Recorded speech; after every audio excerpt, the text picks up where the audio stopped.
Dr. Beth LaFleur, as most of you know, has joined the practice like in November-ish. And so we're giving talks. She's going to give the first one on sleep hygiene. My future son-in-law says, "What? I take a shower? What? You know?" And sleep hygiene, of course, is about things you can do to improve sleep. So, and in truth, it's something we all can benefit from. She was in the military before she joined us 2 or 3 years ago in the community. She has a PhD in immunology from one of the best centers studying the research in the world, like also in the United States. And she's still in the National Guard, so she serves our country. And with no further ado, I'll have her start the talk. Oh, yes. Well, thank you. Yeah. My children are aging me very quickly. Thank you. Welcome. So today we're going to be talking about sleep. I hope you all had nice light lunches and a little bit of caffeine maybe. I've had a lot. You know, if this puts you to sleep, you find yourself nodding off, this will be on our website. So, you know, at any point in the future, if you need some sleep aid, you can access it in the future. And the theme for pictures this time around is sleeping polar bears, because who does not love sleeping polar bears? So what's this talk about? Sleep hygiene. Sleep hygiene is a variety of different practices and habits that are necessary to have good nighttime sleep quality and full daytime alertness. And I know it might seem odd that those two don't go together, but a lot of the time they do. There are a number of different methods to improve your sleep, and the best ones are those that work for you. Seems really easy. But the problem with sleep hygiene and sleep in general is that it's very intricate. You have a lot of cycling of stuff, like for instance stress. Bad stress will give you bad sleep, and then bad sleep will give you bad stress, and it's this horrible cycle that we have to go through. So part of sleep hygiene is kind of picking at the different types of sleep and figuring out different types of methods that we could try, and figure out which ones work for you based on what is really the sole cause of your sleep, while letting the rest of the bad side effects fall away. So there's going to be a lot of repeat. I might go back and say, remember we talked about that, remember we talked about this, and it's all because of this kind of intricate, cyclic kind of thing. So why is sleep so important? Anyone who hasn't had sleep knows this intuitively. Sleep is an opportunity for our bodies to repair themselves. Physical repair is associated with slow brain wave patterns, the deep sleep, whereas psychological repair is associated with the active dream states. University of Chicago did a study in college students that made these students sleep less than 4 hours of sleep, for 6 days straight. They developed high blood pressure, a hint of some insulin resistance. There are elevated amounts of cortisol, which is a stress hormone, just irritability, mood disorders. These just within 6 days, and that's, to me that's college. But for this guys it was a study, but the most important thing is they were reversible. Once these kids got back into their sleep and caught up on their sleep, most of those health effects were reduced. Large sleep debt, which is having poor sleep many days in a row, can lead to physical and or mental fatigue. And this is a kicker here. The greater the sleep debt, the less capable we are of recognizing it. Even though our functioning tends to continue to decline, at some point we just accept it as life. We forget what it is to sleep well. So while you think, yeah, I only need 5 hours of sleep, it's because you don't remember what 8 hours of sleep feels like. So this is important because a lot of times you don't realize we're not sleeping well. Continued sleep shortages contribute to depression, heart disease, lower immunity, obesity, type 2 diabetes. Additionally, all these things can make your sleep worse. So again, there's that cycle. One affects the other. So how will we sleep? So the body summons sleep, sounds like something magical, through 2 pathways. Number 1 is your homeostatic system. This is based on energy use. As you go through the day, as you exercise, as you get mentally stressed, physically stressed, your body requires energy. A byproduct of that energy producing process, and if we all remember the Krebs cycle and all that kind of stuff, a byproduct is adenosine. Adenosine accumulates in your body throughout the day. At some point in time, it triggers fatigue. Your body's like, oh, too much adenosine. And as you sleep, it gets recycled back into, ready to be made into new energy. The second thing that affects our sleep is circadian clock. And we all know our circadian rhythms. We've all heard about that. And it's based on the body's daily rhythm. And it triggers release of melatonin, inducing sleep. And this is where a lot of the light comes into play and why we have trouble here in Alaska. So there's two things here. We have the adenosine based on fatigue and your melatonin based on the clock, mostly due with light. Caffeine keeps us awake by blocking adenosine receptors in the brain. And when we sleep, our energy needs to fall, and that's when the level of circulating adenosine drops. After a good night's sleep, the level is at lowest, and we are most alert, bright and early in the morning. Melatonin, in turn, is a hormone produced by the pineal gland in your brain. The presence of melatonin in the brain inhibits alertness and contributes to sleep. The production of melatonin is extremely sensitive to light. It is stimulated by the approach of night, but is inhibited as soon as the retina detects light. It's on the light on the retina that makes a difference. So adenosine was something that, when I first started, we all hear about melatonin. Adenosine is something that's kind of new and different that we don't talk a lot about. But you'll see as we go through some of these tools, it's actually pretty important. So, there we go. So am I tired? We talked about how whenever you're really sleep deprived, you're bad at recognizing it. So if you've ever been to your doctor and your doctor asks you to do your Epworth Sleepiness Scale, this is something that kind of helps you realize objectively how sleepy you are. Like today, I may be a 6, maybe a 7, depending on how boring the TV show is. But if you find yourself falling asleep a lot during some of these scenarios, that's a sign that, yeah, you're tired. You got a good sleep debt going on. So why am I the only one awake? It seems like in the middle of the night, you're the only one awake in the house. It's very frustrating, but you're not the only one awake out there, I promise you. 35% of adults indicate that they suffer from too little sleep. That's a third of us. And I think that probably most of the rest of the 2/3 probably don't realize they're missing out on sleep. People today sleep 20% less than they did 100 years ago. And 100 years ago, we had a lot less electric stuff, a lot less lights, a lot less computers. We spend a lot more time outside during the day.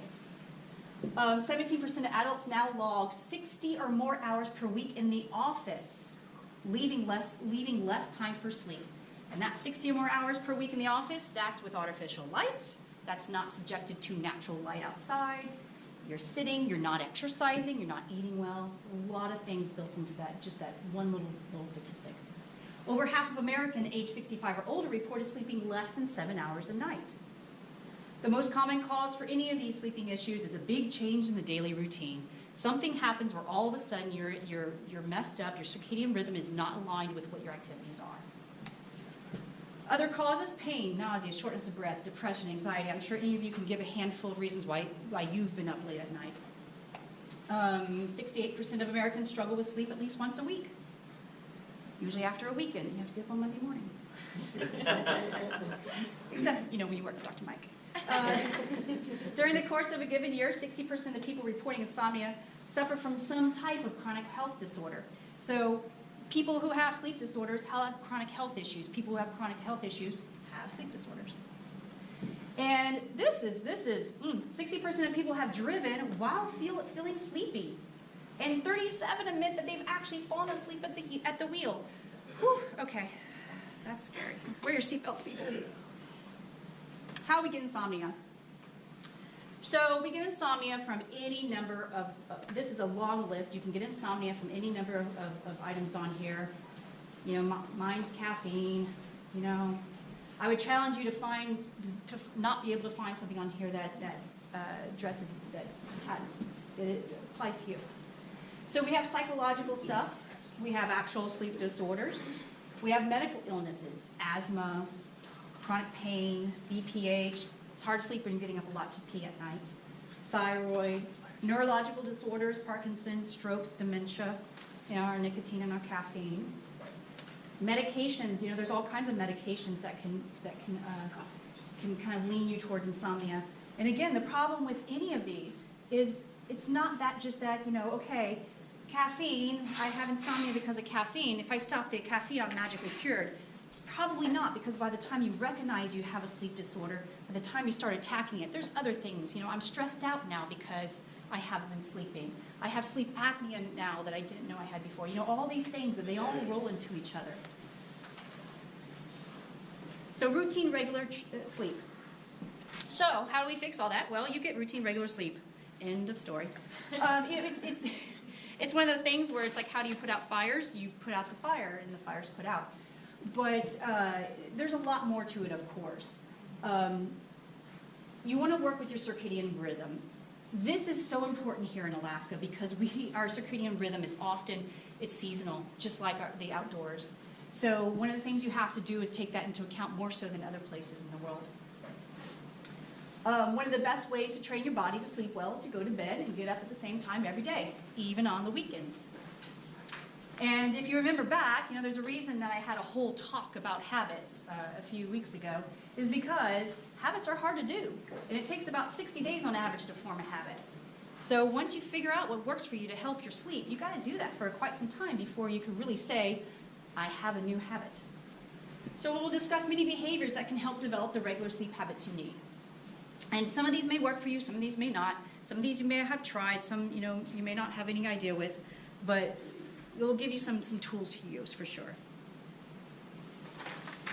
All right, sleep rituals.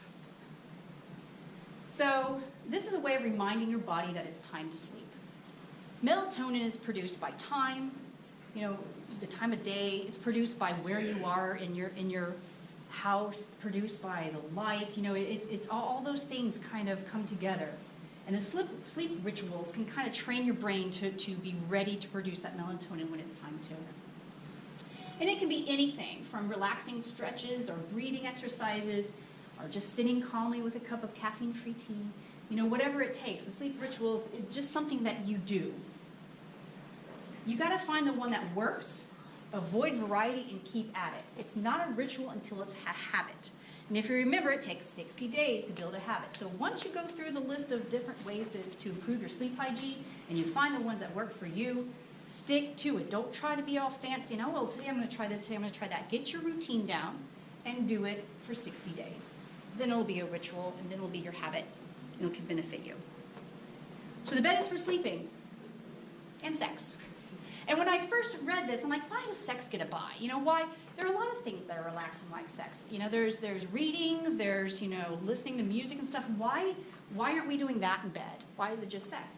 And it's interesting because sex actually does produce hormones like prolactin, oxytocin, there's another one. But those are ones that actually induce sleep as well. So sex can induce sleep. Plus, remember adenosine and melatonin? It's an activity. You'll produce a little bit more adenosine to add to that adenosine bank that you've got going on to help you get fatigued. Plus, if you do it in the dark, you got melatonin working for you as well. So sex actually can promote sleep in that way. So if you use your bed as a place to watch TV, eat, read, work on bills, all these other things, your body will realize you need to be alert in these. You need to be alert to find out what's happening with that plot. You need to be alert to make sure you do your bills correct. And that's a stressful thing. So your body will learn to keep you alert in bed. This is what your body, the more you lie awake in bed, the more you reinforce to your body that this is what you do. You lay awake in bed. So it's the more you do it, when you raise kids, you learn, don't do something once that you're not willing to do a million times more. And it's kind of your brain's kind of the same way when you're trying to teach yourself to sleep.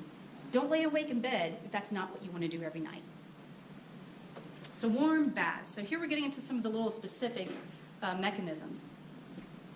Having a hot bath 1 to 2 hours before bedtime can be useful. It will raise your body temperature, causing you to feel sleepy as your body temperature drops again.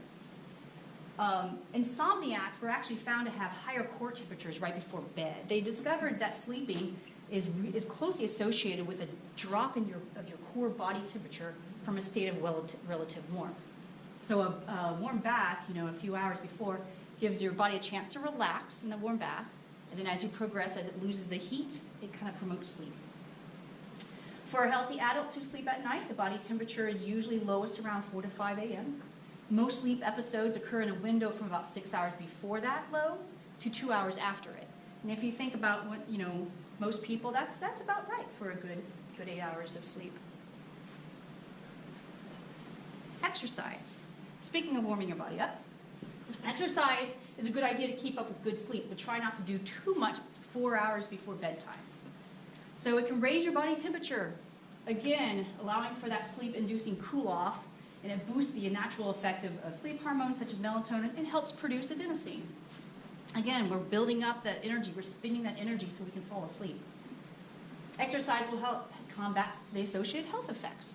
So, we have the reasons we're having sleep apnea, sleep insomnia, and then we're having the health conditions that can make it worse. And exercise can help with both of that. They found that postmenopausal women who exercised for about 3.5 hours a week had an easier time falling asleep than women who didn't. And additionally, to helping you sleep at night, exercising in the morning, especially out in the sun, can help you become more alert and reinforces that good circadian rhythm, energizes you, starts you off burning some adenosine. So recommendation is to build up to about 30 to 45 minutes of moderate exercise every day. Walking is fine. We love our walking. Get your exercise early in the day, and then try some stretching exercises, something more calming, or yoga Pilates to relax your muscles and your mind at bedtime. So that would be a good kind of way to just kind of work with both the adenosine and the circadian rhythms. Let's see, exercise, eat for sleep. So healthy balanced diet will help you sleep well, but timing is important. Heavier rich foods, fatty fried meals, spicy dishes, all that yummy good stuff. It can definitely trigger indigestion. When you know that when you have a good belly full of food and you go lay down, you might have some reflux, you might have some stomach upset. All the old stories about eating too much food and having nightmares. That's if you fall asleep. So the heavy foods not so much, but an empty stomach can be as distracting too. So try a light snack.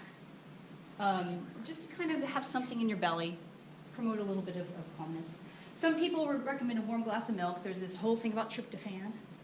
And tryptophan's great. It is an amino acid that is found to be associated with getting to sleep, but it needs to get through that blood-brain barrier.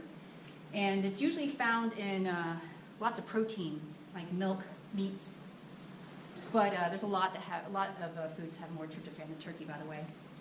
So, but it really takes a lot of it to work. Carbohydrates, interestingly, will actually make the tryptophan go further into your brain, a lot more tryptophan to go in your brain. So if you want to try the tryptophan effect, make sure you match a good protein source with carbs, like cheese and crackers. That's perfectly good. A little ham on there, maybe. Caffeine should be discontinued 4 to 6 hours before bedtime. Chocolate contains caffeine. So, nicotine should be avoided near bedtime and upon not waking. Don't get up in the middle of the night, think, oh, I can't sleep, I just need a cigarette. That's not going to help you out. Alcohol is a depressant.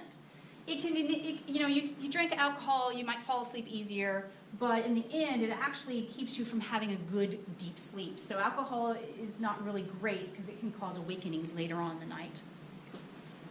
So your sleep space. So you want to make sure your room is nice. You want to maintain a steady temperature in the room throughout the night. Fluctuations can definitely disrupt your sleep cycle. So 60 to 68 degrees Fahrenheit is statistically the best, but everyone has their and I'll be darned if any two married people have the same temperature that they like.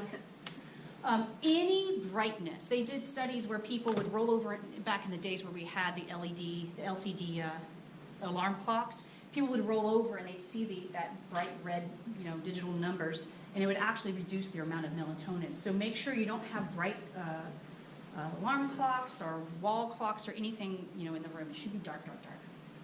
Use light blocking drapes if appropriate during that time of the year, and eye masks if necessary, especially if you have a spouse or someone who's getting up in the middle of the night and turning on lights. So a cooler room with enough blankets to stay warm is best. And I don't know how many of you woken up in the middle of the night, kind of just like, and you turn your pillow over, that cool side of the pillow. That's that coolness. That's that warm to cool trigger that helps you fall asleep. Heat your feet. This is a way to induce that well. Heating your feet will actually reduce your core temperature. So if you have warm feet, if your spouse has really hot, sweaty feet, put your feet up against theirs. Try earplugs or white noise machine if there's too much noise, especially if you have a house full of other people. The dark side. So let's talk about light some. So light shining on your retina will definitely drop your melatonin levels. We know that. Exposure in the late evening can push your sleep back at least, up to a half an hour, they say. If you just get exposed once around midnight, that can throw you off at least half an hour. So blue light, this is new and fancy, this blue light stuff. I went to my eye doctor this year, and he says, here's your prescription for your blue light lenses. And I was like, what? But it's really, it's actually real. Our LCD screens that we have now, the fluorescent lights that we use, a lot of these non-old-fashioned kind of light sources, they emit this blue light. And here's our visible spectrum of light.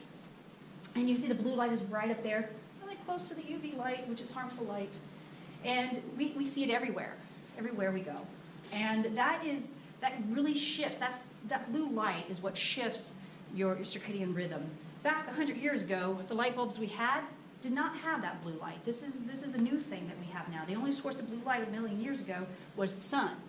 And so, encourage you to, that should be your only source of blue light today.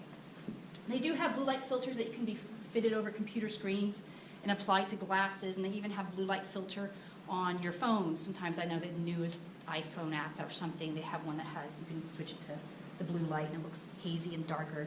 But they're not as effective as just avoiding it altogether. Let's see. On the lighter side, I like silly puns, sorry. The number the better. So the most successful method of shifting one's sleep schedule is going to be exposure to bright light first thing in the morning. So you can go out in the sunlight, but in the winter here, you can sit in front of a sun lamp. And these are those lamps that are the seasonal affective disorder. They're effective, but you need to have one that, number one, has the UV portion of the light filtered out. And you want it to have a pretty big lux. 10,000 lux is really good, because about a half hour to 2 hours will give you enough. You can get them with lower lux, but that just means you need more exposure time. So the 10,000 is a good balance between the amount of time you need to sit in front of it and its effect. So the general rule is to sit in front of it immediately upon arising. Put it in your bathroom as you brush your teeth, do your makeup, whatever. Or put it next to your bed on a timer so that it starts off and it starts shining on you before your alarm goes off. So that way it's a good way of waking up with the sun when we don't have one. So cognitive behavior therapy.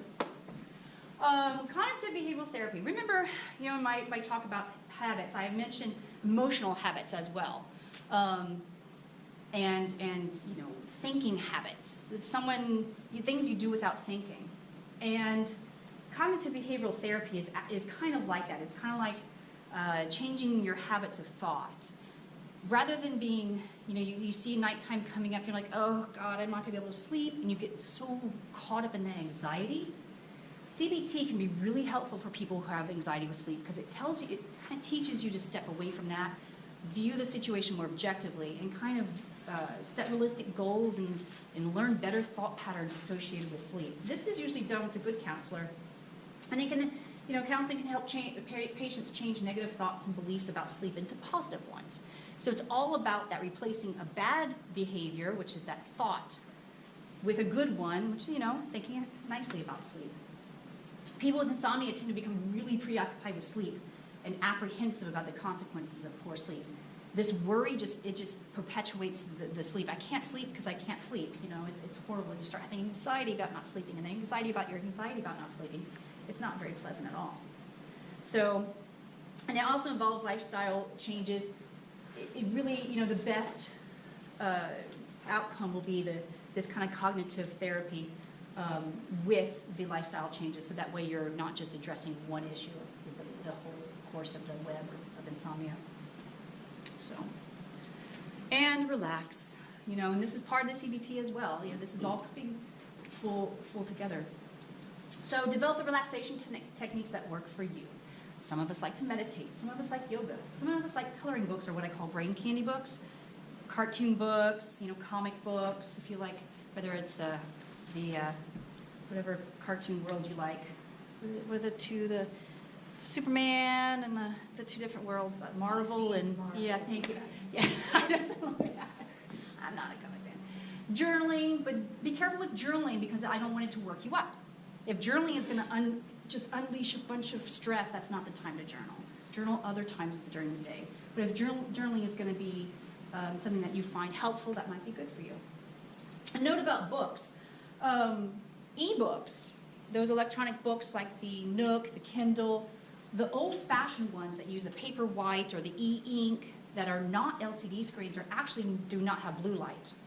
They are actually okay on your eyes. Even the ones that have the side lighting are okay because it's not coming directly at your eyes. So if you like those e-readers, those e-books, that's okay as long as it's one of the old-fashioned ones that's not on the LCD screen.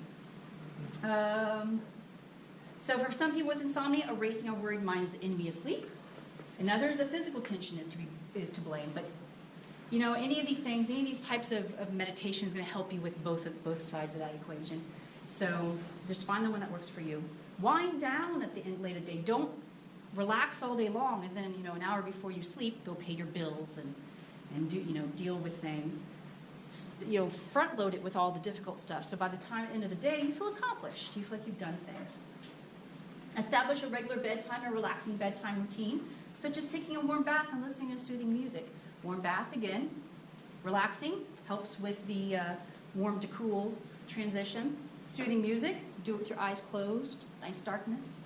It's all kinds of twofers. What about napping? So napping is kind of tricky. Naps decrease the sleep debt, and you need that sleep debt. You need that adenosine building up. You need that. That's to trigger easy sleep onset. So napping is not necessarily a good thing, but there's times when you can power nap, and that can sometimes help you get to the nighttime rather than going to sleep too early, which can also mess up your circadian rhythm.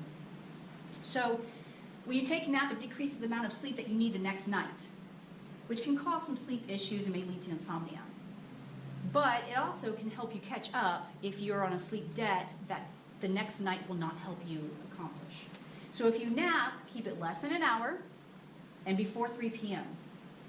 And by keeping it 15 to 30 minutes long, you're waking up before that deep sleep begins. Once you start slipping to that deep sleep, you'll have what they call sleep momentum. And it'll be really hard for you to come out without feeling fatigued and kind of like you were woken up too early.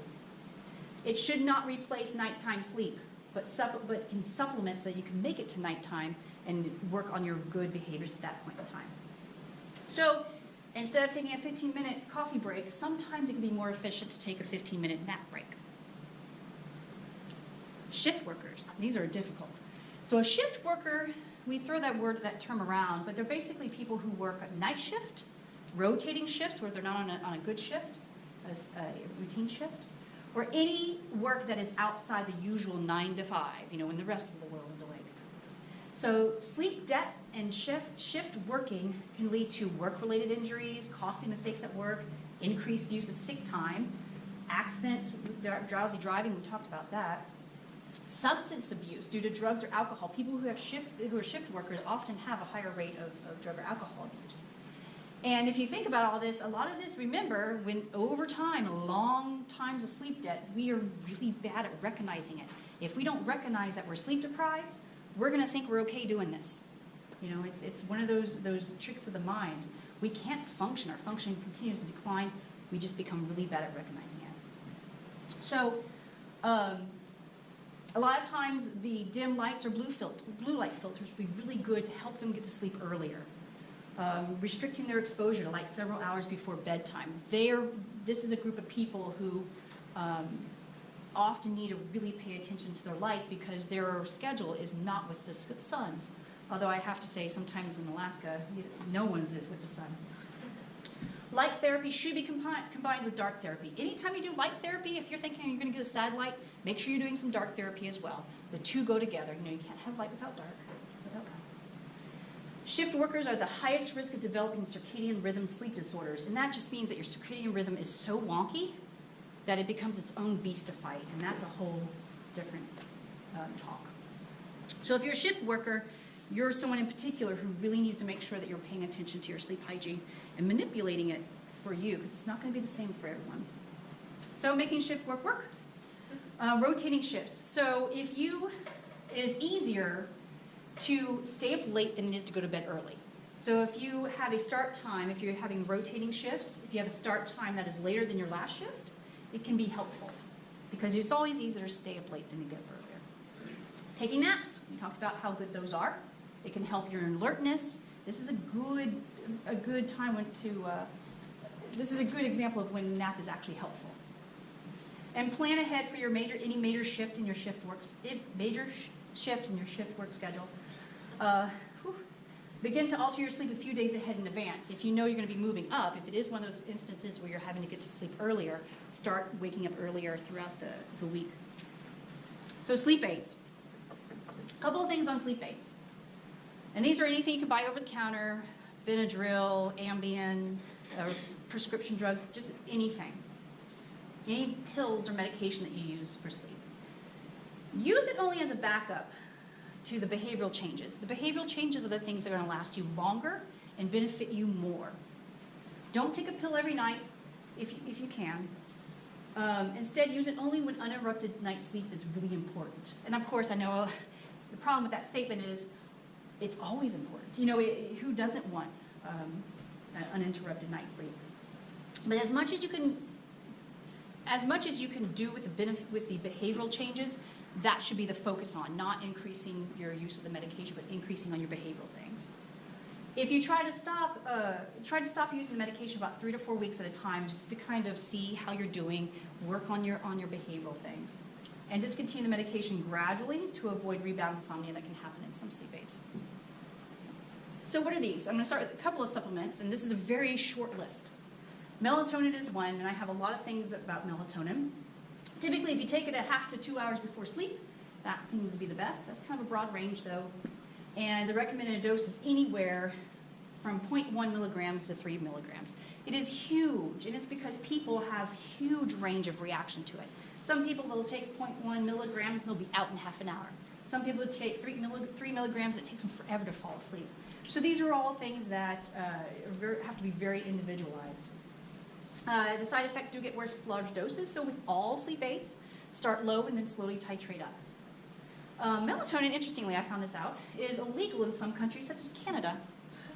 And in others, it may be only available with a prescription. And the only reason I could find why it was illegal was because of the concerns with addiction and concerns with sedation and concerns with quality control, which is basically the same concerns, not so much the addiction, but the same concerns we have with all supplements. So I'm not sure why melatonin was targeted specifically. But apparently it's pretty powerful stuff. It can help a lot with shift work. A dose of 0.5 milligrams is just as effective as higher doses. So keep in mind you want to start low and titrate up.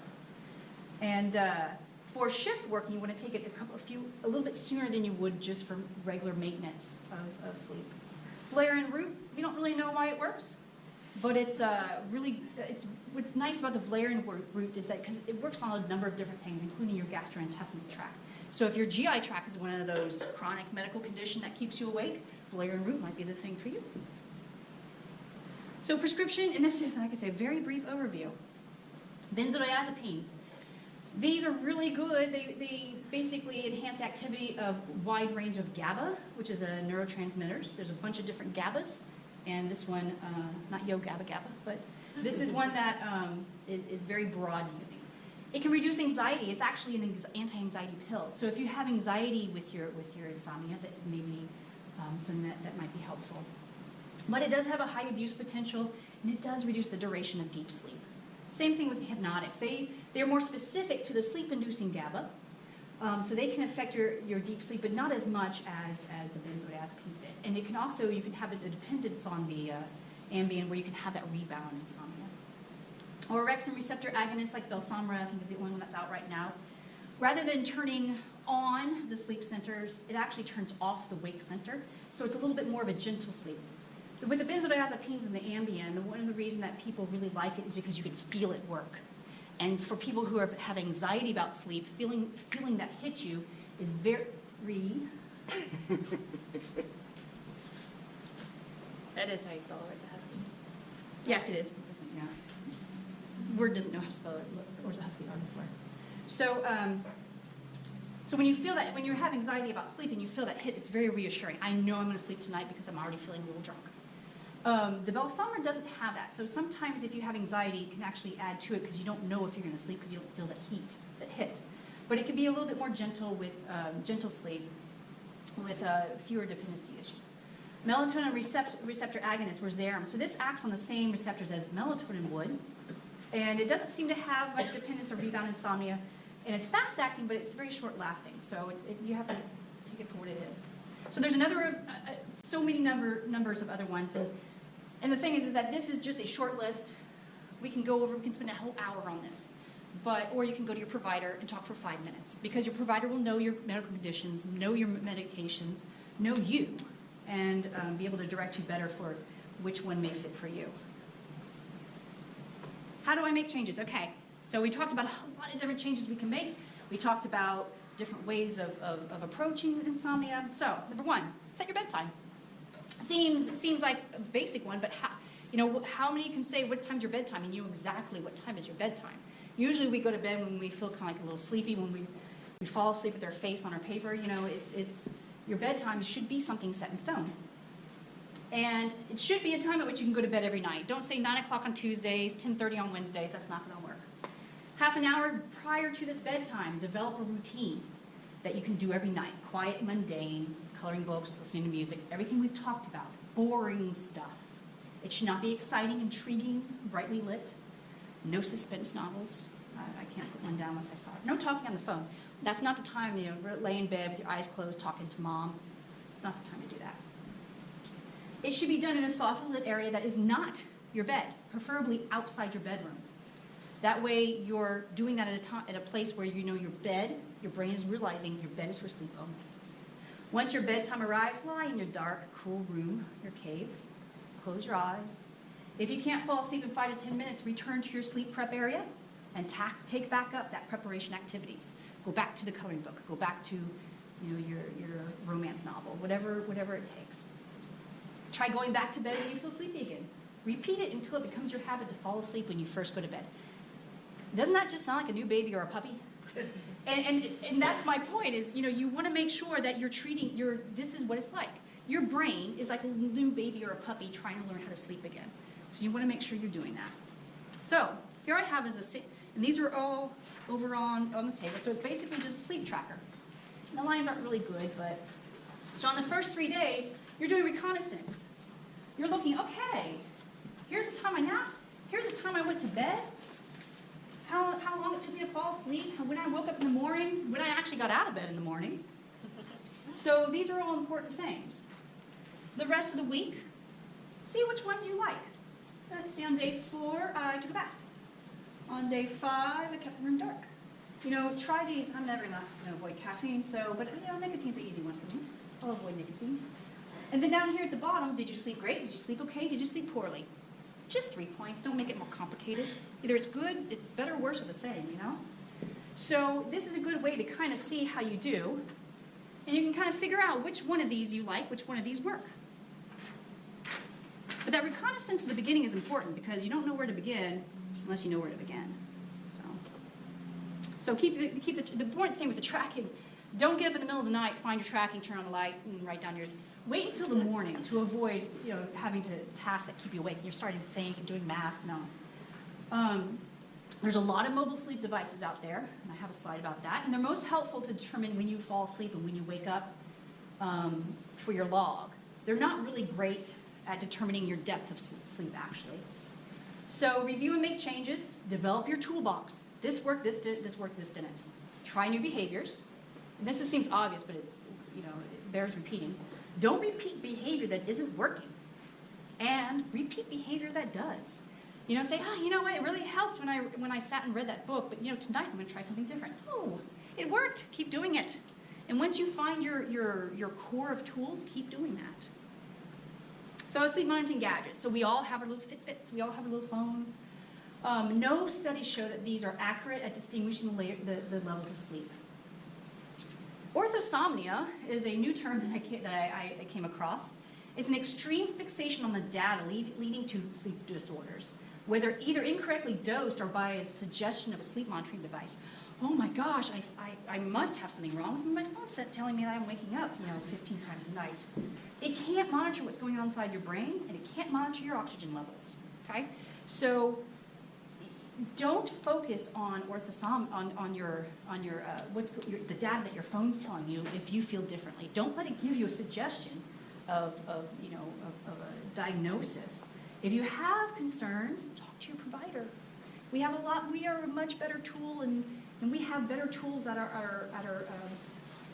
to use than something that just does sound or heart rate or something like that.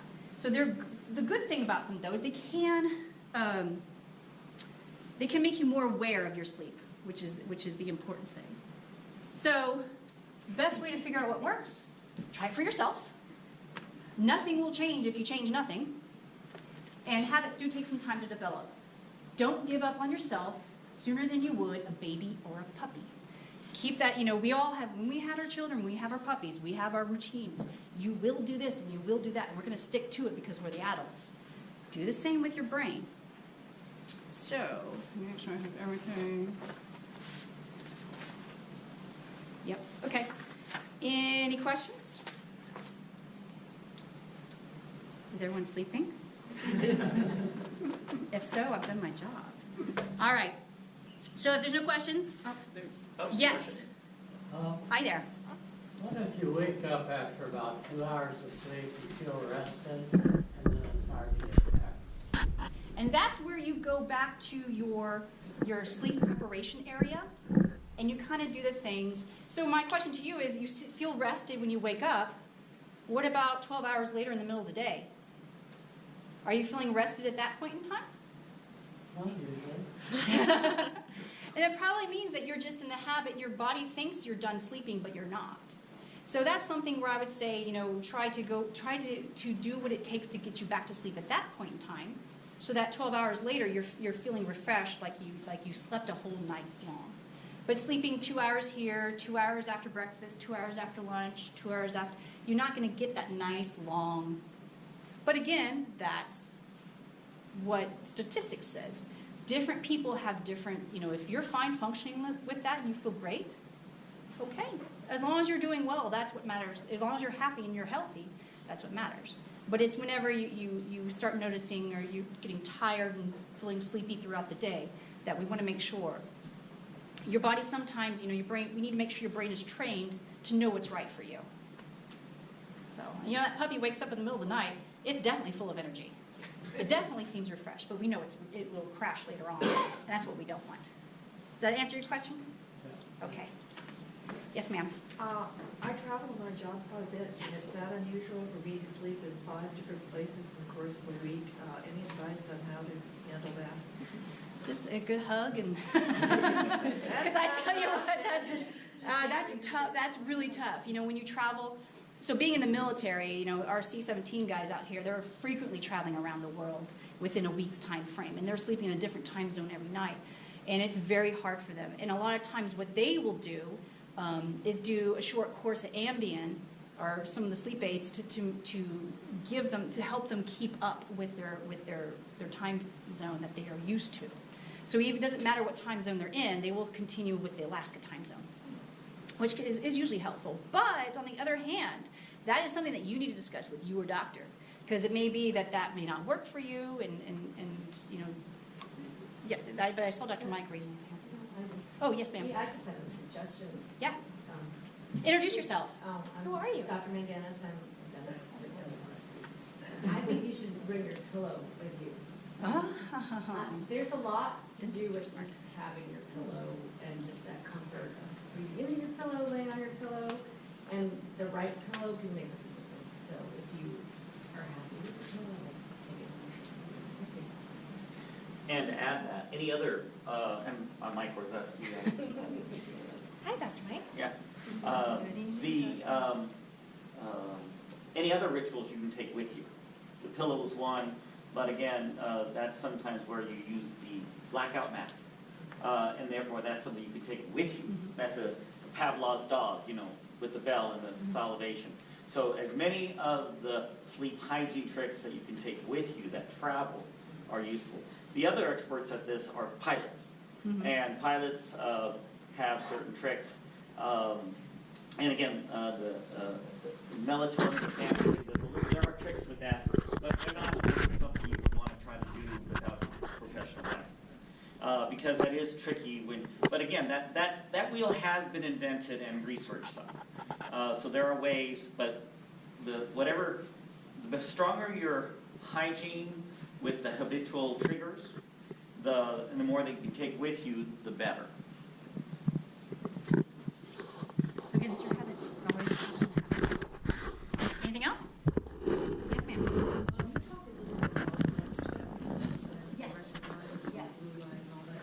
What about those new bulbs that the federal government is requiring us to phase in? The LEDs and stuff. Yeah, what You know, about that? I think I don't know a whole lot about that. I'm assuming that they're brighter and they're lower energy, which means they'll probably be more blue. But a lot of times they will say on them, because there's different spectrums of light that they tend to focus on. Even with the fluorescent lights, they tend to have different, you get the cool lighting, the bright lighting, they have all the different spectrums. So I would say that, kind of pay attention to that and see if you can find some that are less out of the blue spectrum and more to the warm spectrum. But the warmer ones run hotter, they require more energy, and that's why we don't have so much of the old-fashioned Edison bulbs anymore. Sorry.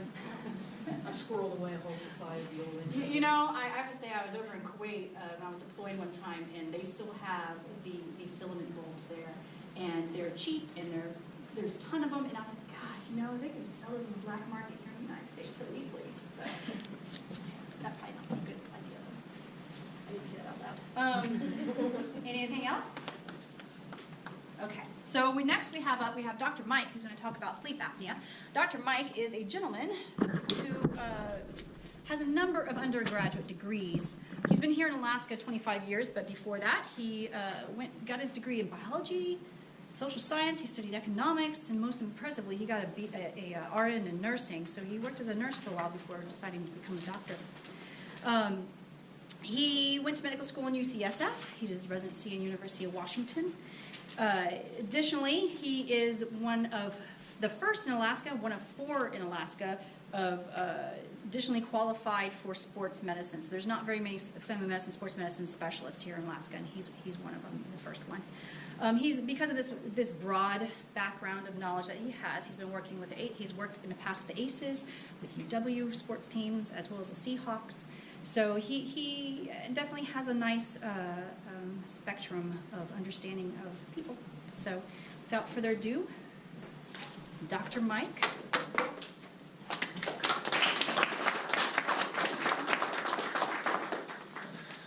If you haven't picked up a handout on either Dr. LaFleur's talk or this one coming up, I would encourage you to, because we're referring to them and they're over there. Also, there's one, of course, if you'd like one. 2 comments on just some questions. The reason on the melatonin, why Canada doesn't allow it, is it's metabolized via the cytochrome P450 enzyme system, which is a very common enzyme system for metabolizing medicines we use. And melatonin has a half-life of minutes. And that means it's metabolized very effectively, very efficiently, and it revs the cytochrome P450 enzyme system, and therefore it changes the metabolism of all those other medicines. So I gave a talk on, the intelligent use of, and that's sort of one of the things. And Dr. LaFleur is correct that we're not 100% sure how valerian roots, but it seems and appears to have worked somewhat via the GABA system. So again, it will muck with other medicines, and and you'll say, well, aren't there good studies on how prescription medicines interact with other prescription medicines? And the answer is no. There's no one that's going to pay much for that. There's some things we do, obviously, with like warfarin and other, but really, very rarely do we take a new medicine out and then compare it and check it and compare it to the 180 billion other ones and see how all the drug reacts. We use science to kind of guess, but we actually don't use science to actually confirm. So I share, and then when it comes to the naturals or the supplements that do affect real medicines and each other, it's really guessing. Because studies over the last 50 to 60 years have went from $1,000 to $1 billion. So a study I could have done when I first started, because I didn't need rules. I mean, there was There was just not rules. There were no guidelines. You know what I'm saying? And now there's a ton more protections in place, which is good, so that there isn't bad. Used to just, offer prisoner an extra Focus, Dr. Mike, focus. Thank you.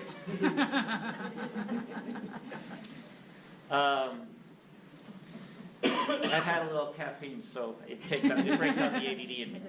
So, sleep apnea and sleep hygiene are very related, of course. Unfortunately, sleep apnea is epidemic. And I mean that in three ways. First of all, we're able to diagnose it better now. And if you think about the ultimate sleep apnea in children, it's called SIDS. So we first knew about it in children because of SIDS. And that's pretty deadly. But adults have it too, and that was like, oh, really? And that sort of just became a new phenomenon in the last 10 to 20 years to actually even test adults like we did with children. So our ability to diagnose it is now very good, and in the old days we had none. But in fact, I was talking to Dr. Mandanis, and its incidence is dramatically increasing. So it isn't just the fact that we're able to diagnose it now, where before we couldn't, and wasn't on our radar. Our skulls over the last several hundred years have changed dramatically.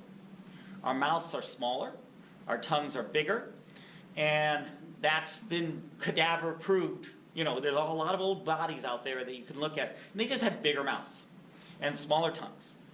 And really it wasn't so much this. So again, our anatomy is changing. And I'll use braces. In my head I just thought, every kid has braces now because it's in vogue. But in truth, our mouths are getting more screwed up. And there's theories on that. Because we also used to think that braces could only work on kids. But now we know that it works on adults too. And Dr. Mandanis is really excited because she was taught that sutures in the mouth couldn't change after adulthood.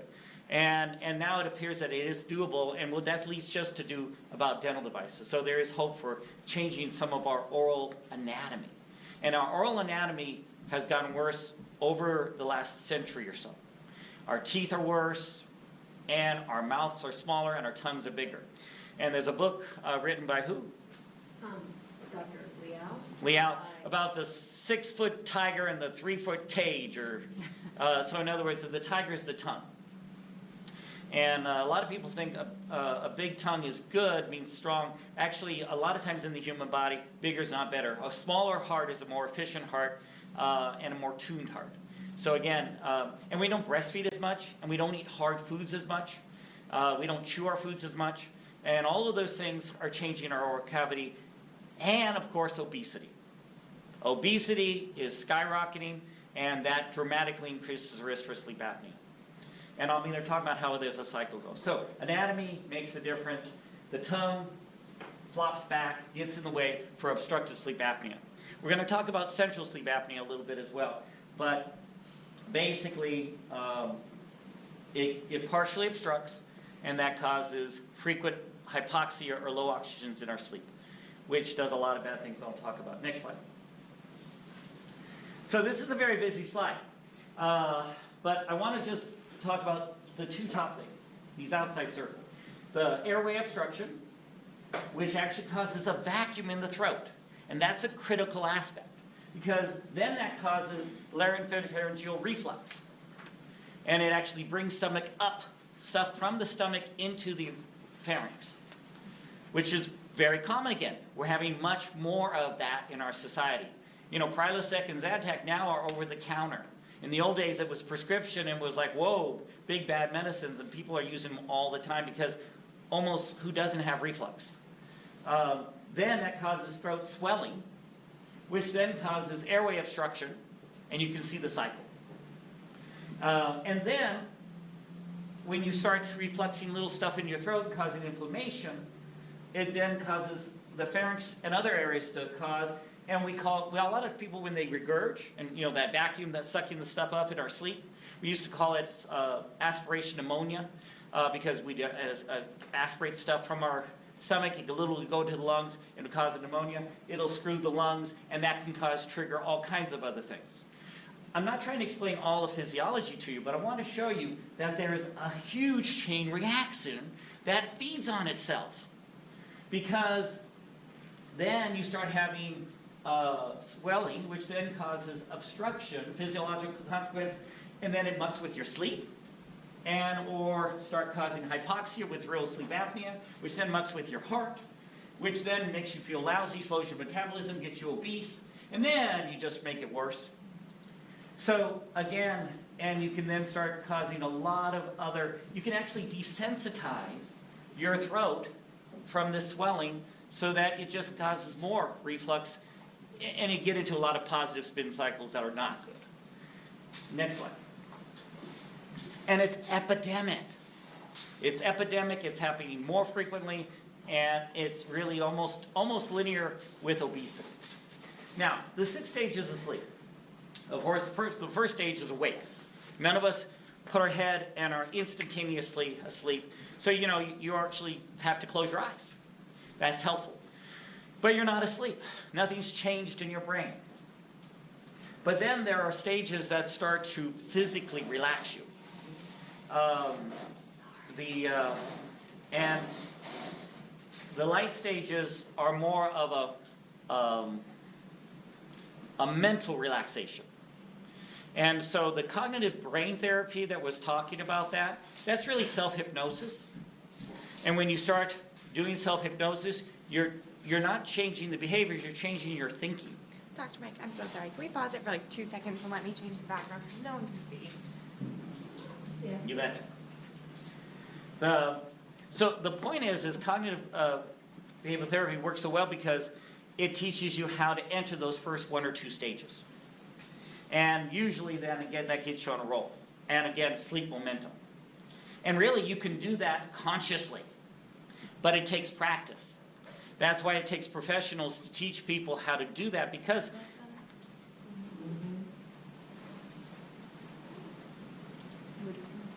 go ahead, next slide. Next slide. Oh, that's a lot better. That is a lot better. Sorry, it's not pretty, but you can see it. But better. Thank you. I was like, I can't see it. Where's that? So, how many of you have been hypnotized before? So, it's really something that's all self-hypnosis, but you have people guide you through it, but it takes practice. And that is kind of one of the basic foundation of cognitive behavioral therapy. The stages 3 and 4 are more the deep stages, the delta stages. Those are things you don't have as much control over, and that's really where you're getting more of the physical components in it. And then there's REM. Now REM is rapid eye movement. That's where you're dreaming. Now, I want to go to the next slide. Now, you're going to have to do the funky thing again. Can't see that. That's a picture that I'm not sure you can. Why can't you see it? Well, You can't see the stage 2 doesn't show up. In other words, what I wanted you to see was you go kind of deeper and deeper and deeper, and then you actually slam up to REM, dream for a period of time, and then rinse and repeat. And Zeitgergers are called things that control our circadian rhythm. And we have a very definite circadian rhythm on our sleep, but we also have very definite circadian rhythms when we're awake, from morning, noon, and night. There we go, much better. And REM is a very interesting stage of sleep because, first of all, it's our poor man's counseling. You have to process all the emotional thought process you have, and that's what we do with dreaming. We're trying to figure out subconsciously all the garbage we had for the day. And, the rapid eye movement knows you're dreaming. Because what's funny is the eyes will move, but the rest of you is paralyzed. And it's very adaptive because if you think about it, if you weren't completely paralyzed motor-wise, you'd be sleepwalking, talking, moving. You know, and think about, 1,000 years ago, Umgawa, I'm in the middle of the jungle, I'm going to kill myself, walk off a cliff. Okay? So it's natural for us to like stay in bed. And yet we still have to dream, so we have to be paralyzed. And so sometimes people will actually wake up in their dream, try and move, and they'll feel that motor paralysis, and it'll freak them. But that's normal. Unless you sleepwalk, talk, etc. The only thing that should move is your eyes. So there's this process. Now, when you're paralyzed in your dream, you're really relaxed, including your throat.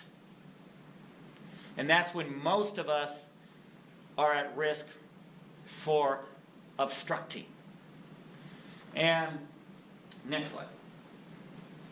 Boy, my eyes are tired. I had a REM night, all sleep all night. So your eyes are just moving all kinds. Next slide. So this is an EPSWA score. This is a survey to figure out what's your risk for sleep apnea. One of the handouts. And you have it on your handout. And so, do you snore? Unfortunately, snoring means partial obstruction. And so if you don't snore, that's reassuring, but not 100%. Because essential sleep apnea and other types of obstructive sleep apnea, like for instance, when you go into deep REM, you could actually go from no snoring to snoring. And I also want to get your head past a light switch. I want you to think of a rheostat. Sleep apnea, there'll be patients who'll have terrible sleep apnea, get studied and it's there, and then have done some changes, which is good, and caught them on a good day, and then are tested and not. But it's a moving target, and so it isn't black and white because people like to think that I either have or I don't, but that's not true. Has anyone ever told you stop breathing? That's a huge one, and that rescue breath is also something that you can actually even self-witness, because if you ask a person, do you stop breathing in your sleep? The answer is, well, I don't know, I'm asleep. But this rescue breath where you're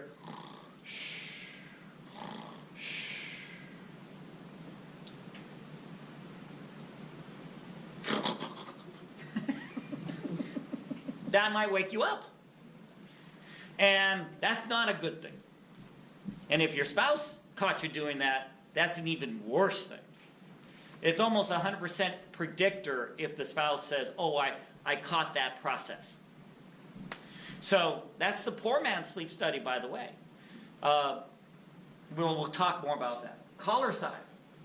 The bigger your neck is, even if it's not fat, the more risk you're at. Do you occasionally fall asleep? Fatigue, okay? So if you're tired all the time, which is funny because they call that TATT, tired all the time, is almost the American way, because in one of the previous studies, if you're able to do everything and not be tired, you should do more. Okay? But again, especially if you fall asleep when you're inactive, especially if it's new for you, and if you do it while driving, that's a huge red flag, because we all know that could kill you. Are you overweight? Well, again, it's related to obesity, but you don't have to be obese. I have sleep apnea, and I usually stay fairly slim. I gained 10 pounds after a surgery and developed it. And I knew because I was falling asleep at my desk. As soon as I stopped moving, this normal ADD Energizer bunny who could remember everything, etc. He was having brain cognition issues. He was sleeping, and the staff would who's going to wake up Dr. Mike at lunchtime? Poke him with a stick. They'd have to rock paper scissors. So you don't have to be awake. But I have a big neck. It was great for wrestling. No one could pin me. I could lift 400 pounds off my body, but you'd get tired from trying to pin me before I would. Do you have high blood pressure? It mucks with the heart. It mucks with the circadian rhythms. As soon as you start to go into REM and dreaming and you stop breathing, it disrupts that process. And that hypoxia overnight, multiple times, there's not a part on your body that doesn't like oxygen. But the heart and the brain are especially sensitive to it. And it tends to cause hypertension. Are you often tired during the day? Again, falling asleep and tired are two different things. But again, it goes back to some of that. And then you add up the points and have put the risk for it. And that's old data that's pretty reliable. Next slide. The apnea-hypopnea index is how we actually measure that. Sensation of partial obstructions longer than 10 seconds. So I kind of tried to count to 10 before I then did my rescue breath. You hear what I'm saying when I did the example. And if you have more than 15 of these every hour, which about 2 to 4% of the American population does, and it's more common in males, by the way. Now, another way to diagnose this is actually if you have the fatigue or hypertension, remember the two causes? Then you only have to have 5 events per hour. And then if you use that looser definition, 9 to 24% have it. And it's not something you really know. And again, it's fairly new. Next slide.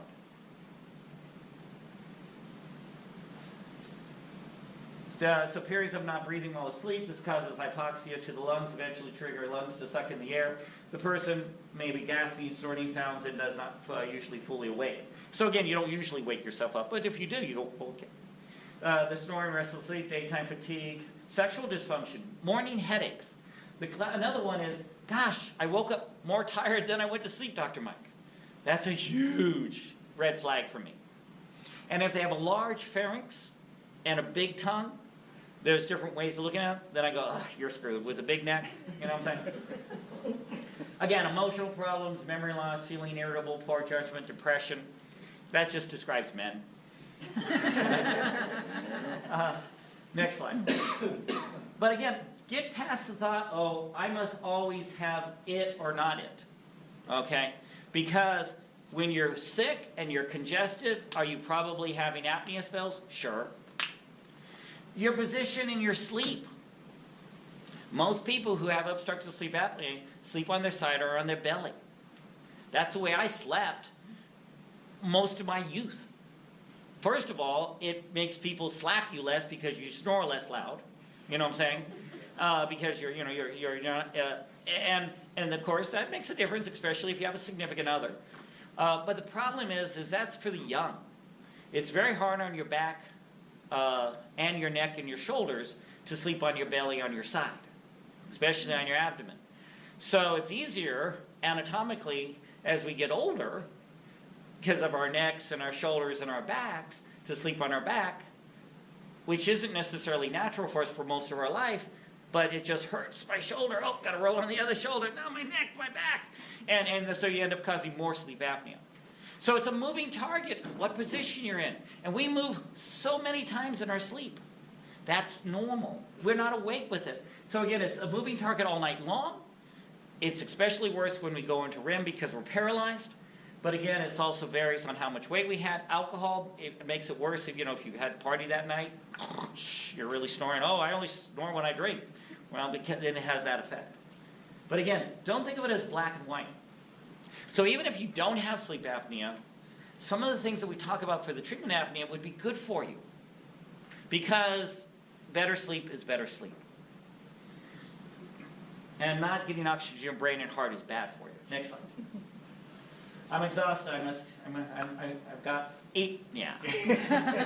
So it collapses, prevents the airway from getting air. The collapse can be due to several factors: excess tissue in the throat, large tonsils. Now, if you're over 50 and you've had a tonsillectomy, raise your hand. Now it's not. If you're 20 or anywhere around there, have you had a tonsillectomy? No, or adenoidectomy. So. The youngest generation, the millenniums who never had their tonsils out, and I'm not saying we should have had our tonsils out because, quite truthfully, if your thumb hurts and you cut it off, you can't have a thumb problem, but our tonsils did some good. They're part of our immune system. But again, they are part of the obstruction, so are the adenoids. But the tongue is the major offender, probably, when it comes to sleep apnea. Cut it off. Yes. The muscles controlling the airway become weaker. There are exercises you can do. And stick out your tongue, and head sees up. You can feel it. That's one of the exercises. Now, I don't know if you can see that muscle.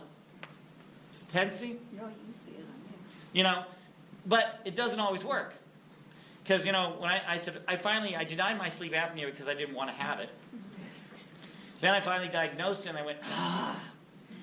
And so then I said, okay, you're 1/8 Vulcan, you'll do the CPAP machine because you must.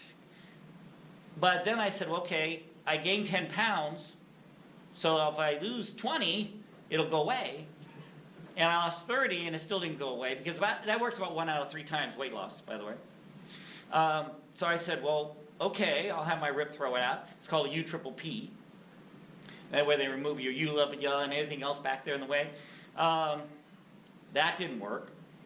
And the gods are against me. What can I say? Why don't you tell them what a U-triple-P is? Oh, U-triple-P.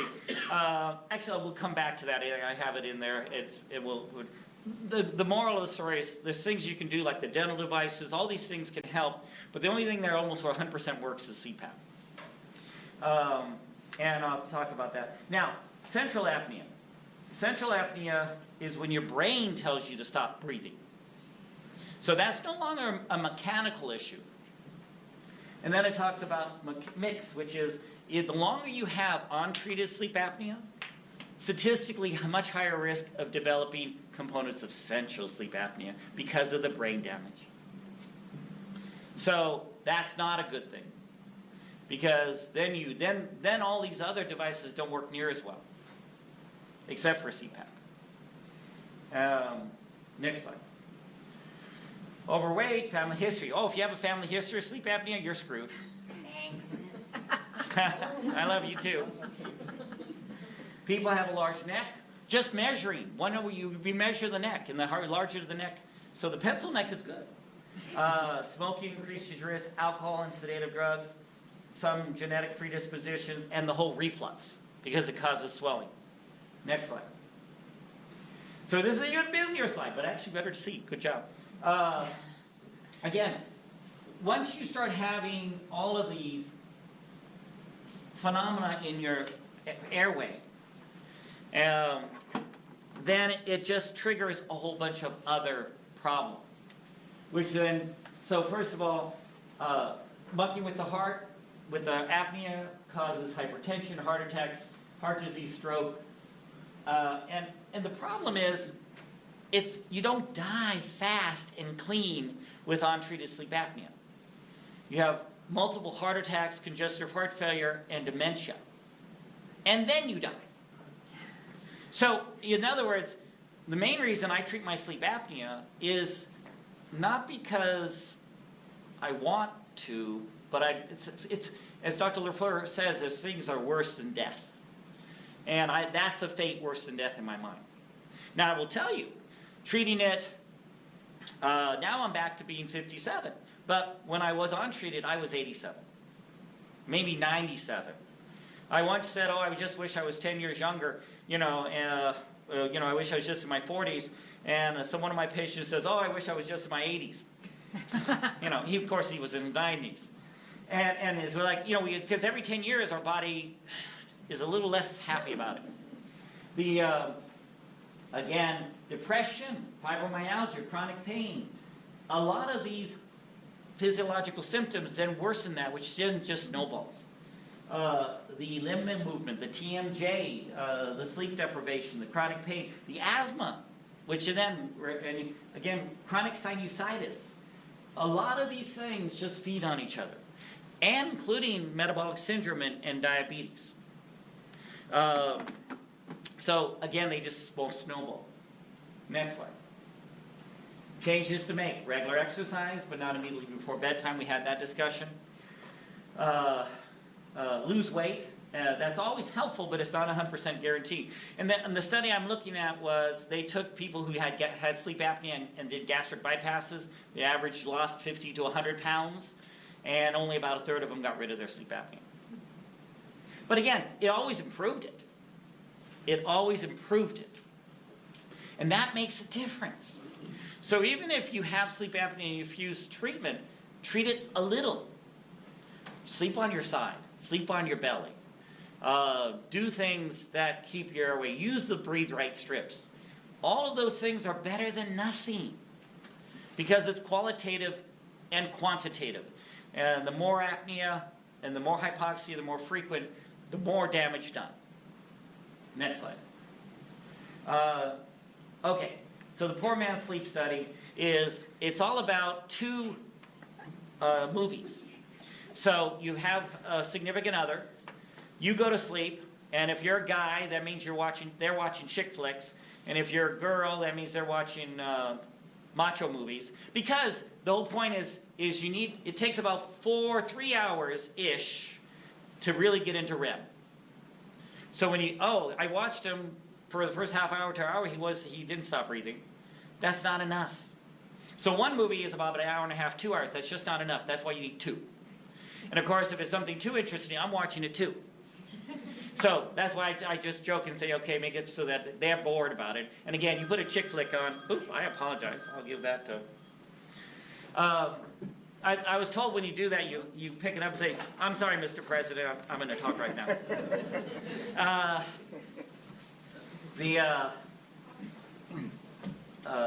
The Fitbit we talked about, it really is less accurate than the Poor Man's Sleep Study. So better to have a significant other watch you. And again, they won't hear you stop breathing, they'll hear you with the rescue breath. Home studies. Now let's talk about the diagnosis, because I actually like home studies, and they're not nearly as accurate because they're doing it in your home. We used to always put a person into a lab, do the EEGs, wired up, watch for hypoxia, have you all wired up and videoed, and say, have a good night's sleep. And also try to keep you on your back. And it's like, I don't want to sleep on my back. I know that's bad for me. So that's how most of the studies have done. But that's $4,000. It's probably gone up since I last got that estimate to do an in-lab sleep study. Now, if you can do an in-lab sleep study and you're cost effective, they diagnose the sleep apnea in the first half of the night, but that's only if you go straight to sleep. I had one patient who said, well, I got a good night's rest and I even took a nap, and I want to be nice and rested for my sleep study. And I want to just, and so I said, no, go sleep deprived, because if you go fall asleep right away, the whole Addison build-up and so forth, then you'll fall asleep faster. They'll be able to make the diagnosis, and then they put the CPAP on. You see how much air it takes to prevent it to stop you from not breathing. And that's $4,000 for a twofer. Otherwise, you go back for another $4,000 for the sleep titration study. So once a person said, "Oh, save $4,000, I'll go sleep deprived. I won't sleep for a week." Okay, just don't drive there. So the in-lab sleep studies are the best studied, but they're a lot more expensive and they're more artificial. It was funny because insurance guys tell us what to do most of the time. And they said, we won't do home sleep studies because they weren't studied as well. But then, quite truthfully, $4,000 versus $1,000 for a home sleep study, they said, well, we changed our mind. Now you can't have an in-lab study unless you do a home study first. No science, no studies came out. They just changed their minds. So now you have to almost always have a home study before they'll pay for an in-lab sleep study. Don't you gotta love insurance guys. Anchorage Sleep Center is one of the best in town. And I wanted to give Cameron because he was nice enough to show some stuff, because and I'm going to leave these out, but I promised to return them. So the masks, Darth Vader, just call me Darth, okay? But you're my Vader. Dr. Vader. Darth also means dad, so she's supposed to do that. Yes, I'm your father. So this is actually the one I use, which is a Wisp. The smallest you can, so just over the nose. It sleeps around your head. Well, I probably shouldn't pop it. So it goes like that and around. It isn't fun. It isn't easy. But it works. And, I've done it. I've worn my CPAP machine every night for like 9 years now. And in some ways, it's wonderful. My risk for premature death and an ugly death has gone away. My risk, how I feel, my energy, my metabolism has returned. I don't make any noise like I used to, so it's easier on the significant other. And my pride is still hurt. So I don't know if I'll ever get over that part. What's that? It's a CPAP machine. Keeps me from snoring in the middle of meetings. Next slide. So continuous positive pressure, airway pressure. So I don't like CPAPs. You already kind of figured that out. But I don't even like prescribing them. I always prescribe autopaps. Now, the insurance gods like to say you have to have a CPAP and fail it before they'll let you have an autopap. Because a CPAP is $1,000. And an autopap is $1,000 and $25 plus. So it's $25 more. It looks identical because it is identical, except for the chip is a little smarter in an autopap. And it's a computer. And an autopap will give you more when you need more and less when you need less. And for $25 more, you can have that. Well, to me, that's a no-brainer. I have Corey, of course, and this is video, so I have to be careful. But again, if you need 12 centimeters of air to keep you open when you're dreaming, within 4 minutes of putting on your mask, you have 12 centimeters of air blowing in your face. Well, you're not asleep. You don't even need that much yet. Well, getting used to 12 is a lot harder than 5.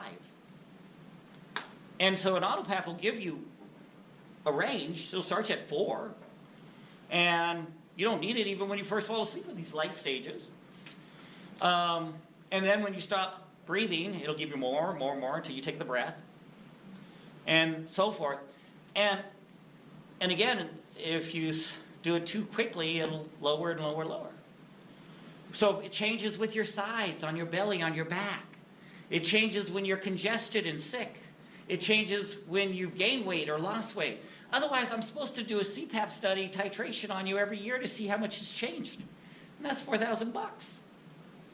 So to me, it's ludicrous to start with a CPAP. But I have to use Cameron at the sleep center and do it just the right way. Otherwise, you have to start with CPAP. But it saves $25. It's not worth it. And it's so much easier to get used to an autopap than a CPAP. And the success rate with these things for CPAP is 20%. So that's pitiful. In Medicare, because it is 20%, if you don't document more than 40% use, they take it away from you. And they do. My mother-in-law used it 100% because I got her used to it, but her doctor didn't document her compliance. So she had used it. It was on the SIM card. And so they took it away from her. I think we had to buy one off CPAP.com or get her another one. You know what I'm saying? Because I loved my mother-in-law. So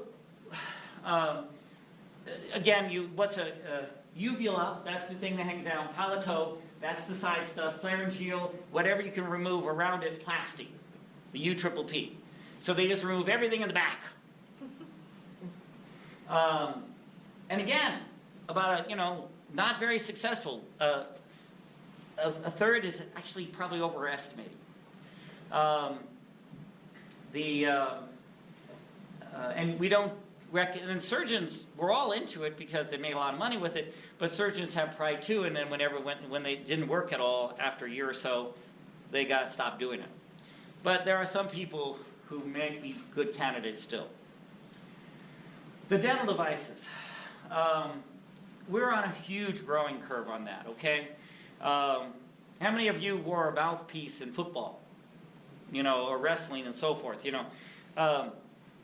I always tell people to go to puresleep.com because that's a device off the internet. You get 2 of them for $75.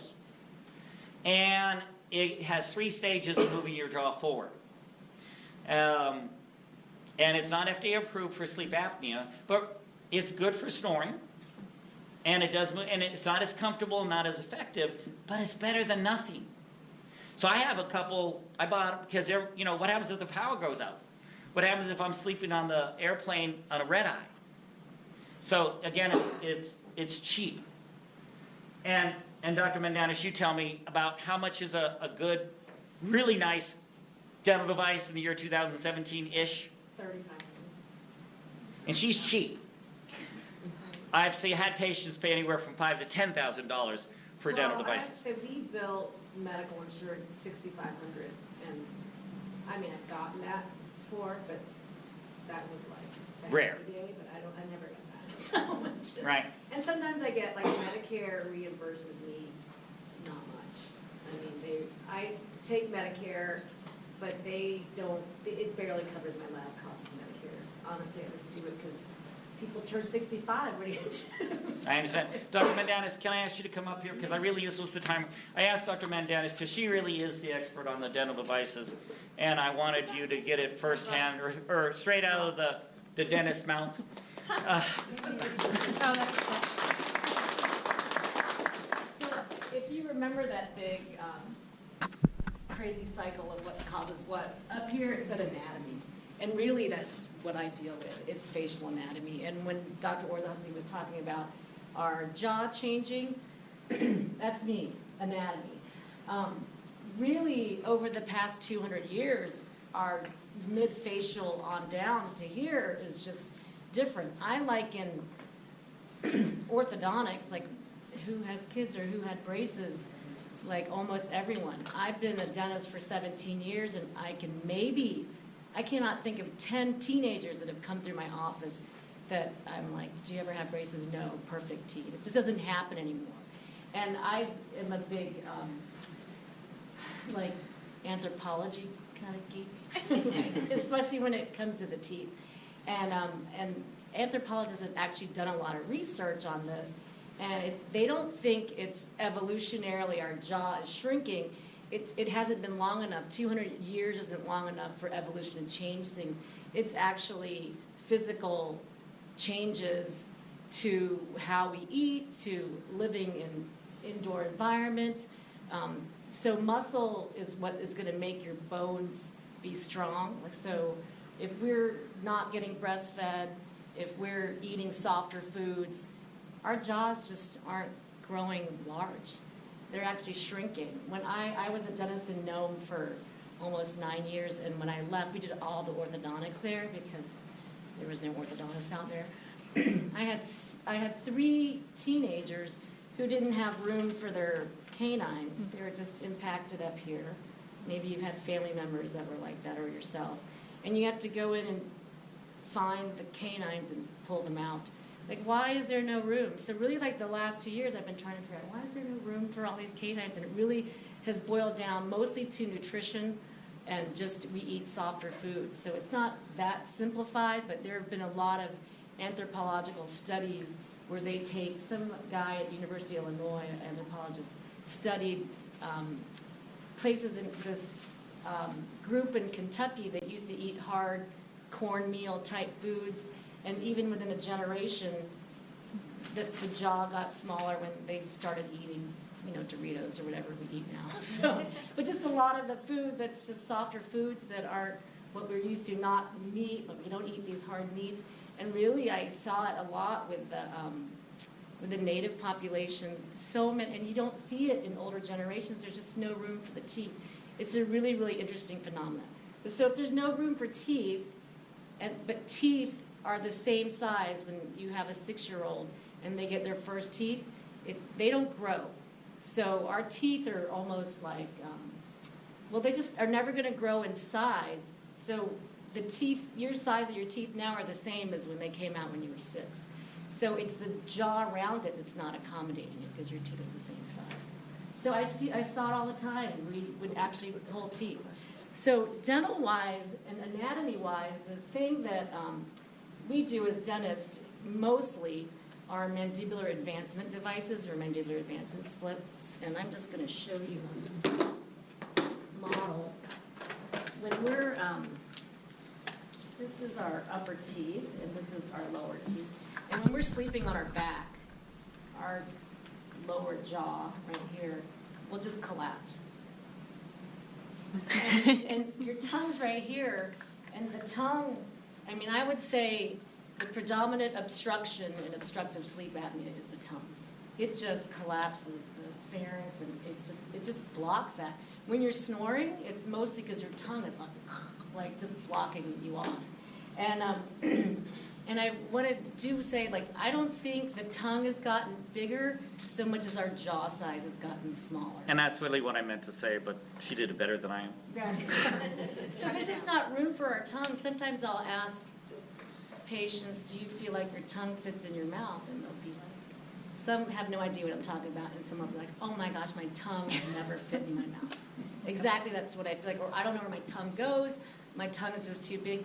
And anatomically, like, there's signs I can see as a dentist of sleep apnea, and you just look in your mouth in the mirror, there's, if your tongue has these grooves, like we call it scalloping on the sides of the tongue, just stick your tongue out and look in the mirror. It means your tongue is too big for your mouth, but maybe because your jaw is too small. So even, you know, a 120-pound female that runs all the time, she can have that same thing. One of the things I do want to mention, because it's also causes your jaws to be smaller, is orthodontists routinely take out 4 adult teeth. Do not, and I did it for 12 years of my career. I will never take out teeth again. Don't let anyone take out teeth. Orthodontists can accommodate. There's things we can do to make those teeth fit, but I'll get a lot of women in their 30s that are like super healthy women that have sleep apnea, and the only thing I can find is they've had these 4 adult teeth removed. So just really interesting, and it's one thing I will never. I extracted my last bicuspids like 3 years ago, and when I did it a couple of weeks later, I was like, oh my gosh, I was like, you know, and it's just something I just wouldn't do it. It's really, we're not trying to make this smaller anymore. We're trying to expand everything. So just always think about that. Like the last 200 years with the Industrial Revolution has just made everything smaller. I liken the need for orthodontics to hypertension, diabetes. These are all natural, these are all phenomena that we have done to ourselves as a modern society. So, but what these devices do, when your jaw is slipping back, this is the main type of dental device that exists. It's a mandibular advancement split or mandibular advancement device or oral appliance therapy. They're all the same. But basically, this is just one device. It has these wings, and it doesn't let the lower jaw go back. So we move you forward about. Can you show it to the camera? Okay. Sorry. We move your lower jaw forward about 60 to 75% of the range that your jaw can go back and forth, and that's where we set you. And it's not like there's this magic formula. That's the magic formula, but it's not like it's really scientific. We want you to be comfortable. Obviously, we can't move your jaw too far forward, or it can hurt your muscles. I mean, the side effects are your muscles will hurt, your joints will hurt. Conversely, I've fixed people's joints by having their jaw go forward. So basically, no matter what the device is, and honestly, there's hundreds of these mandibular advancement splits. There's hundreds of types of devices that have patents, and they all do the same thing. So this is just doing the same thing, but it has this little connection. You can change the size of these wires, and it just doesn't let your lower jaw slip back. I mean, that's the main thing. There is these 2 devices, the DNA and the ALF, are more kind of like an orthodontic thing. It actually will expand. If your jaw is narrow, we can actually expand it and lower your palate, and it can change your whole airway. So And that's a new concept, by the way. We didn't realize that we could do that in the old days. No, and I just honestly, I liken it to, like, we just think we study and we learn these things, and we, as providers, just repeat things we learned in dental school all the time. And one of the things was that, and we don't question them, is that your adults are not done with orthodontics, because we do orthodontics, but that the cranial sutures in our skull are fused by age 25, and we know that isn't true anymore. So what that means for this is we can actually expand things. These two appliances, the DNA and ALF, actually can change the physical structure of your jaw in an adult or in a child, which we know we can do in children all the time. But it can actually move the sutures. And in fact, the cranial sutures not only are not fused, and we thought they were fused because we only had two-dimensional images and we had skulls that were dried out, but we know they're full of stem cells. So we can actually tap into these stem cells and grow jaws, and it's pretty amazing. But those two appliances are really new. I've been using the DNA appliance for about a year, and I'm actually going to Colorado Wednesday. I've been studying the ALF, and I'm hoping to learn about that. I'm going to go Wednesday. So I'm really excited. But it changes your jaw very much like orthodontics, but orthodontics is a little bit like orthopedic forces, where we're forcing things to happen. Both of these appliances let the body do what it needs to do. And they're kind of more gentle on the body than orthodontics. You tighten the wire, then you get a heavier wire, and that's really, like, all we're really doing is forcing things to happen, and we're not worrying about the rest of the skull. We're just focused on the teeth. So I'm pretty excited about these two things. We'll see what happens. Probably 90% of what I do are these. These are actually the same things, the mandibular advancement splint and the mandibular advancement device. Just moves the lower jaw forward. And I'd say it works on 80% of my patients. The mandibular advancement splint is super effective. So, and my patients that I usually get have mild to moderate sleep apnea, or they're just CPAP haters. So that's who I see. And I see a lot of CPAP haters. So, and it's better than, like we talked about, it's better than nothing. So anyway, that's it for me. Any questions for Dr. Mendenes?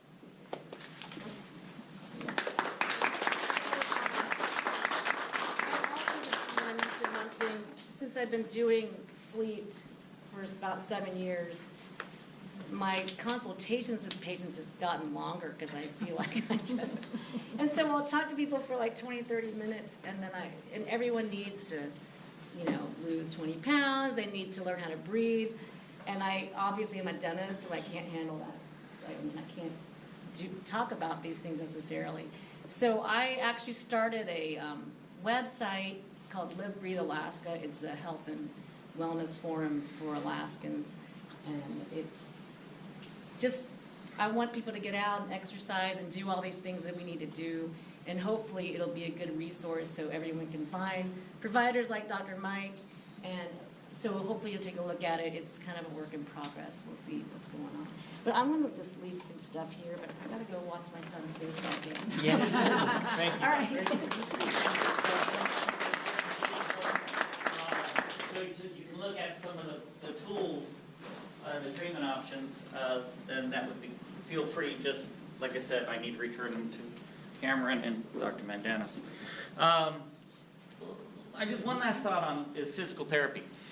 We have a physical therapist in town named Joy Backstrom, who's actually pretty good with doing some of the things you can do to improve that. Okay, remember the whole variations on the theme and working on the neck and what have you. So this stuff, sleep apnea is one of the places where we're actually very much doing research, and it's a hugely moving target, okay?